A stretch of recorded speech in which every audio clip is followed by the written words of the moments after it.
रियासती वक्फ बोर्ड के सदरनशीन सैयद अजमतुल्लाह हुसैनी ने कहा कि रियासत के 33 अजला में वक्फ इंस्पेक्टर्स और दीगर अमले के तकर्रात के जरिए औकाफी अराजियात और जायदादों का तहफ़्फ़ुज़ किया जाएगा।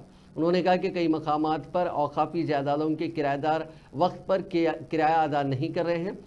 ऐसे किराएदारों के नामों को मंजर आम पर लाने का भी मंसूबा है। अपने दफ्तर में मीडिया से बात करते हुए अजमतुल्लाह हुसैनी वक्फ बोर्ड की कारकर्दगी को बेहतर बनाने और दीगर उमूर पर भी तफसीली बातचीत की। उन्होंने कहा कि वक्फ बोर्ड की आमदनी में इजाफे की कोशिश की जाएगी।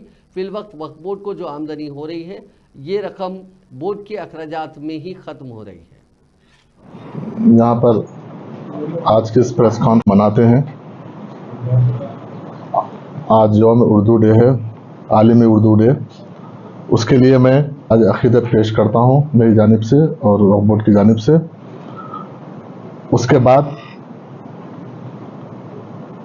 क्योंकि आज प्रेस कॉन्फ्रेंस है, लेकिन कल थी हमारे रियासत के वज़ीर आला जनाब रेवंत रेड्डी साहब की भी कल पैदाइश का दिन था। उसके बाद आज मैं आप तमाम के ज़रिए हुकूमत का शुक्रिया अदा करना चाहता हूं, जो तकरीबन 7 साल के बाद 2017 के बाद से पहली बार 40% जो SC, ST, BC, माइनॉरिटी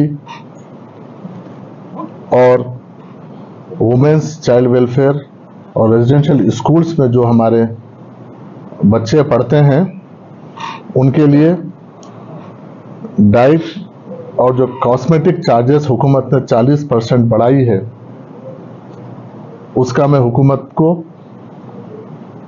हम सब के जानिब से, क्योंकि एक तारीखी फैसला है जो 40%, जिसमें हज़ारों ख़ासतौर पर रेजिडेंशियल स्कूल्स में जो हमारे बच्चे पढ़ रहे हैं, चाहे टेमरीज हो किसी और इदारे में हो, जो हमारे बच्चे पढ़ रहे हैं उनको डाइट और कॉस्मेटिक चार्जेस जो तकरीबन 40% इस पे बढ़ाया गया है।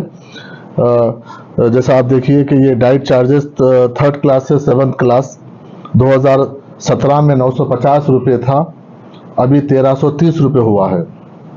और 8वीं क्लास से 10वीं जमात तक के बच्चों के लिए जो 1100 रुपये था,